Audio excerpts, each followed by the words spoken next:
Okay, maybe I just start my very short introduction to the program. Okay, so hi everyone, I am the program leader of the Associate of Social Science in Legal Study in UOWCHK. So this is a very short section. I hope there will be some questions from you to know more, to ask me so that you can know more about the program. And in any case, I will do a very short introduction to some basic things about our program. What is it about? How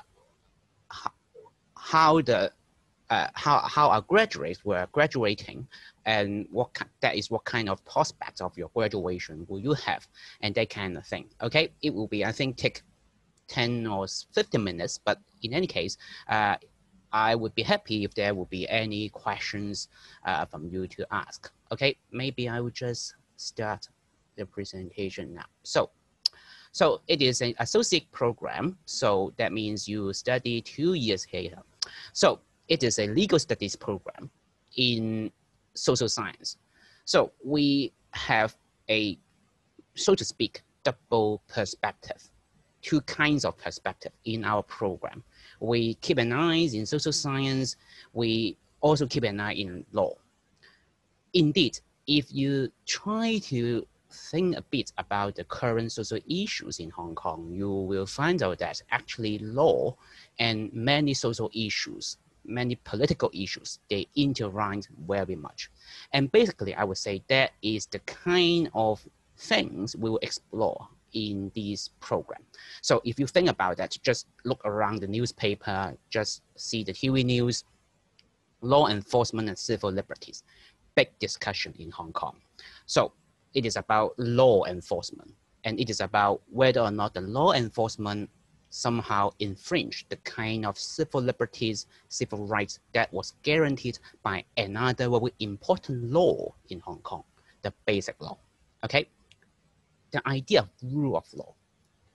Rule of law is a very important foundation of the whole governance in Hong Kong. It is enshrined in the setting of the so-called one country, two system that is implemented in Hong Kong. It is enshrined in many provisions, articles in Basic Law. And recently, you also encounter that kind of large-scale social protest, civil disobedience. People deliberately disobey the law because they think that the law is unjust. Is there any connection between justice and law?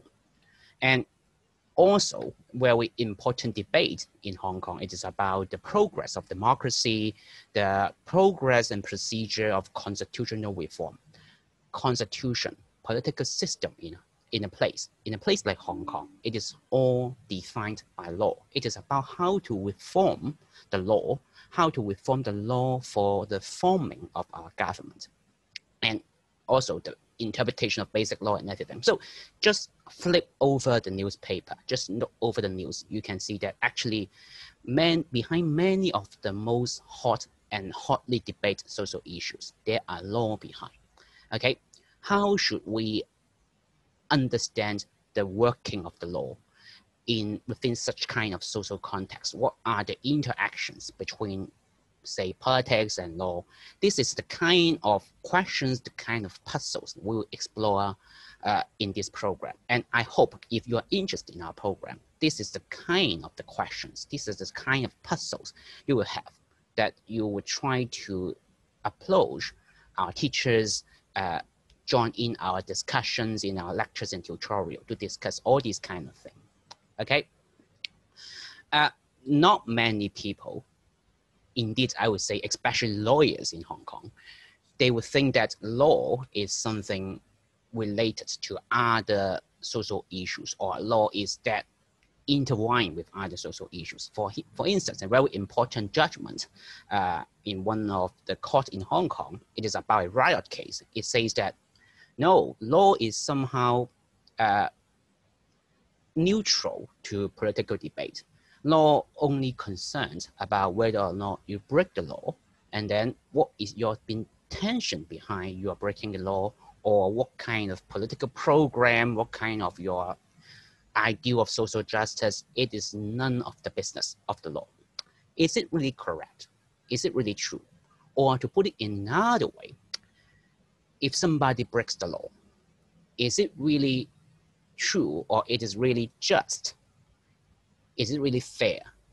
We just don't care about the intention behind whether or not it is a trial gang, it is some robbery that break the law, or whether or not it is somebody protest on the streets because and then they break the law. Is it true that for the court, for the judges, they should really be blind to all this kind of thing? They should really be neutral regardless of the political motivations. Or on the other hand, can it really be the case? Can law be really politically or even socially neutral? It is something separate from the social context and everything. I would say somehow our basic assumption in our program, or our basic the basic kind of questions we ask in our program is that we don't believe law is something that is isolated, that is separate from the social. Rather, I would say law is something heavily embedded in the social context. That is, law would interact heavily, extensively, intensively with other social issues, other social changes, the political changes in Hong Kong, the political changes in the society, the cultural changes in society, economic changes in society. All these kind of things would affect the content of the law. And on the other hand, the content of the law would also have extensive and intensive influence to our politics, to our culture, to our economy. So I seem to focus mainly about the political controversies recently in Hong Kong, but indeed there are other aspects. I say cultural, social, economic issues. Indeed, I think just for today, if you look into the newspaper, there was a court case. It says that finally the court recognized that a same-sex spouse, a same-sex couple, the spouse of a same-sex couple can actually inherit some property from his same-sex partner. Same-sex marriage. In Hong Kong, same-sex marriage is not yet recognized, but in other places, in other legal system, in other jurisdiction, if you use a very academic legal term, in other jurisdiction, for instance, in the United States or in Taiwan, they recognize same-sex marriage. And then the judgment to recognize same-sex marriage, the legislation that recognize same-sex marriage spark heavy debate in the US, in Taiwan, even in Hong Kong, whether or not same-sex marriage should be recognized. So you see, it is the kind of the interactions we will look at in this program. We will be curious in this program how the social norms in a society would influence, would shape the changes of the law. For instance, in this case, marriage law, the people's norms in a society, whether or not they would shape the law, whether or not it recognizes same-sex marriage. And on the other hand, would the legislation for the recognition of same-sex marriage also somehow shape people's understanding of the social norm, so that, okay, now it is something recognized by law, maybe we should try to accommodate it, and then maybe for some time later, people accept it.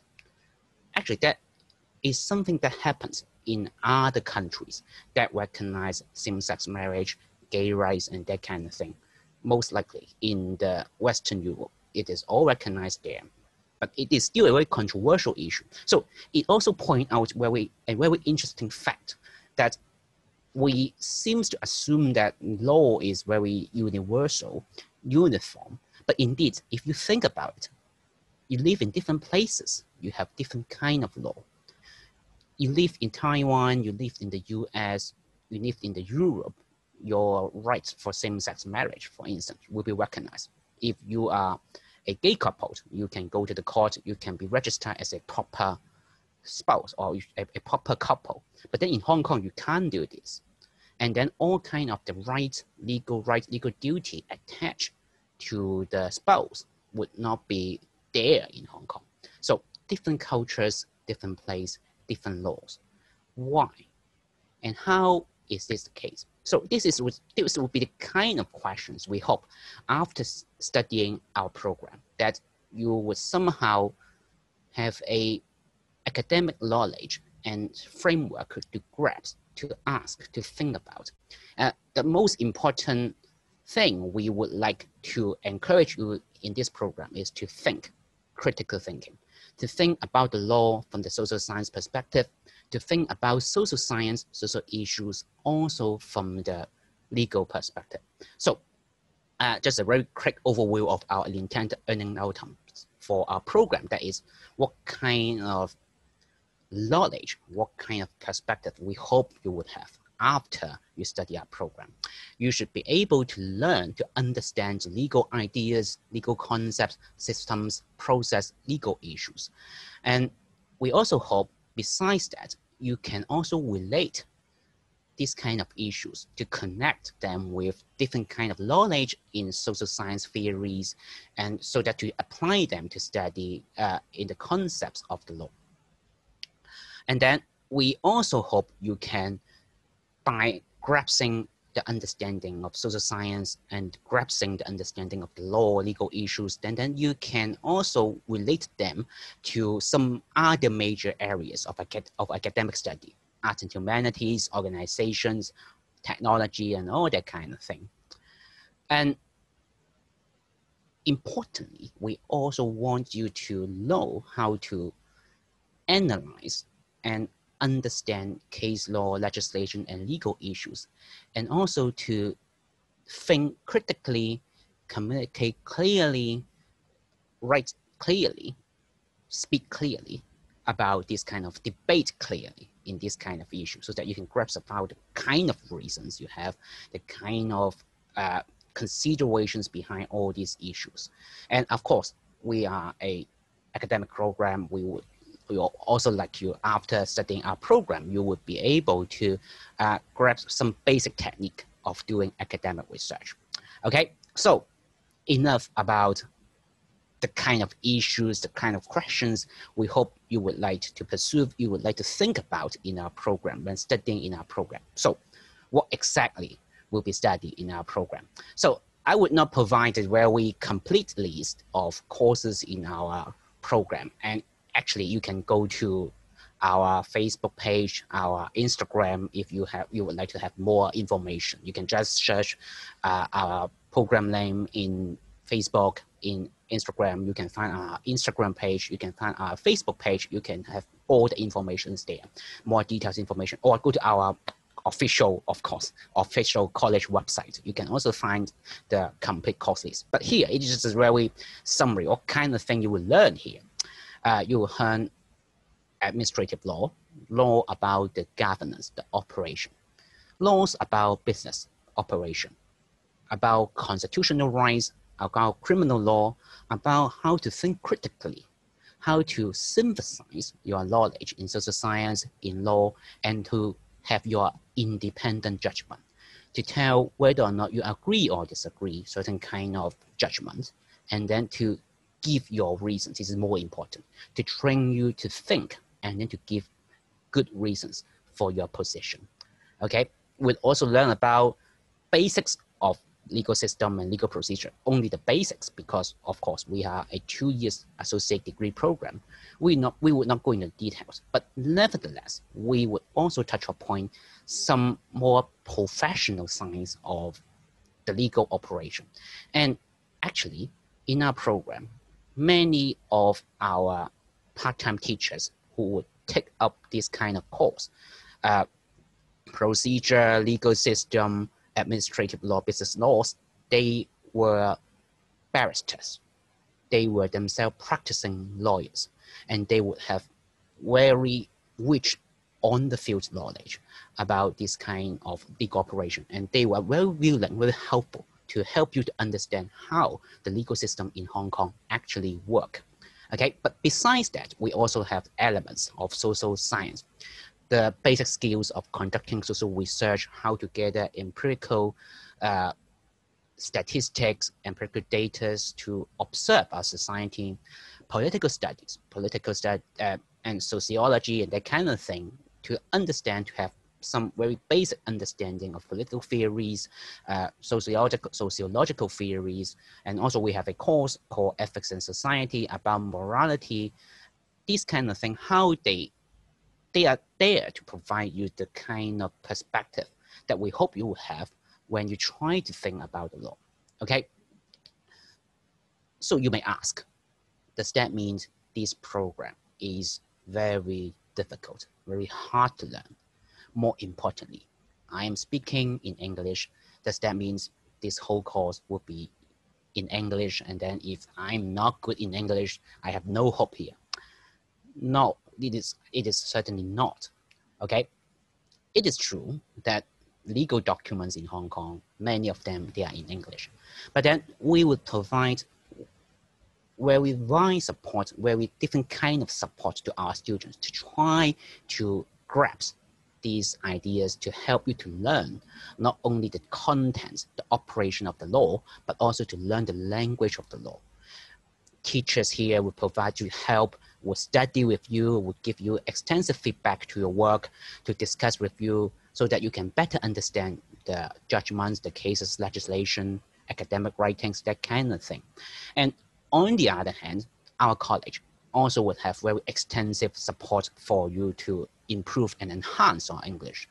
Indeed, I think in our program, within the framework of our program, we have 2 or 3 English courses that you are required to take so that you can improve your English writing skills and English speaking skills, as well as we have other IELTS, that kind of thing, IELTS practical skills training courses offered about our college. So don't worry about the language. We, teachers, the college will provide very extensive help to help you to understand the language, to help you to master the language so that you can enjoy your study of the law here, of the social science here, okay? So that's the way we do things. We care our students, care about their learning here, okay? So, graduate's prospect. So you know what kind of issues you would think about in our program, what kind of courses, what kind of thing you will learn in our program. Most important question, how are our graduates articulate in other programs? So you study associate degree. One thing you would like to do is that after 2 years of study, you can be articulate to a well-respected university degree, hopefully in the senior year, senior entry, right?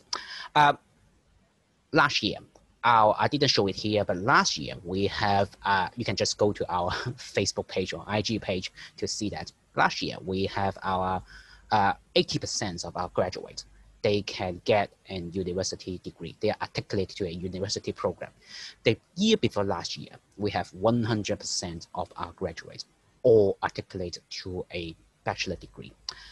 Most of our graduates, they are expected to articulate in social science degree programs. Recently, we have students who have offers from criminology, from City University, in public policies in city universities. This year, we have students who got offer from the government and public administration in the Chinese University of Hong Kong. Indeed, we even have one student. We are very happy and we are very surprised to see that he actually got an HKU government and laws offer.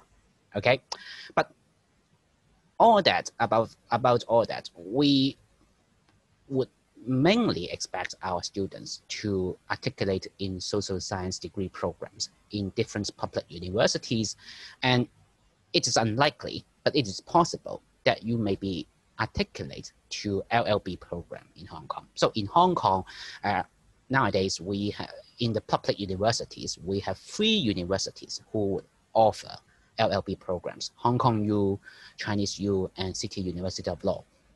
Last year, we have 2 graduates. We are also happy that they can be articulated to the CTU LLB year 1. Okay, and as I said, this year we have one student who got Hong Kong U Government and Laws offer. Okay, so we do have graduates. They are being admitted to law programs after they graduate. But most likely, I would say, I would expect our graduates to articulate in social science program. And about job prospect, we are still a very young program. We only have we are just expecting our third batch of graduates. So we didn't really have many statistics about how they work here, but we will expect mainly they will go for administrators, government, NGOs, or academic researchers.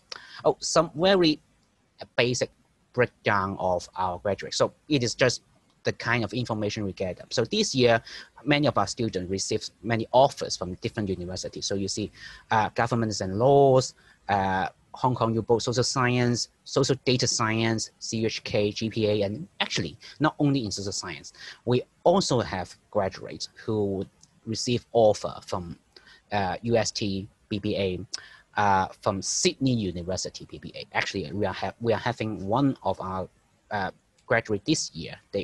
He would go to he is going to articulate in the University of Sydney in Australia, in BBA program. And we also have a student who got offer from the Department of English from CTU. So actually, the prospect of our graduates are not even limited to social science.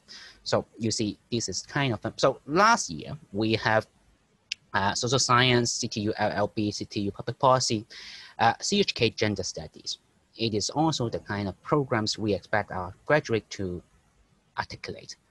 And our first batch of graduates, criminology, language and speech science, social science, liberal studies education. So all these kind of programs are tying at the kind of university bachelor degrees that our graduates would be articulate to. So as I said, 2009, we have 100% articulation rate. All of our students got a bachelor thesis in somewhere. Last year, we have 80%. So actually, I think if you enroll in our program, if you study hard, of course, I'm pretty sure you would be able to articulate the kind of program you expect you would like to articulate. So just don't worry. We here, the college, our teachers will offer extensive help to you.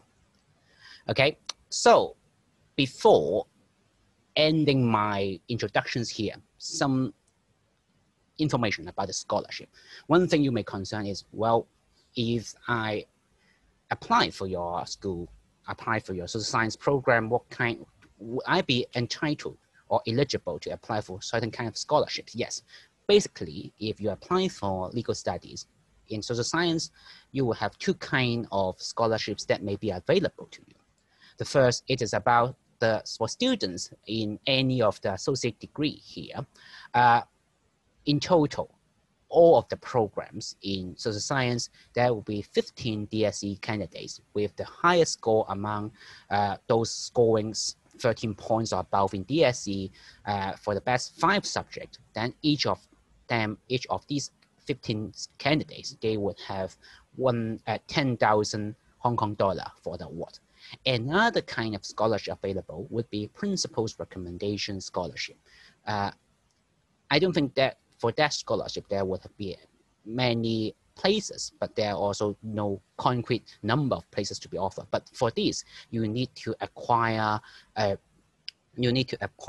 recommendation from your school principal. So if you think you may be eligible for that, just copy down the website here and then send that to your school principal to ask him or her whether or not he would like to provide you some recommendation for this principal's recommendation scholarship. Okay, so let me see. That's all I would like to say. Any participants? Okay, or any questions from the audience?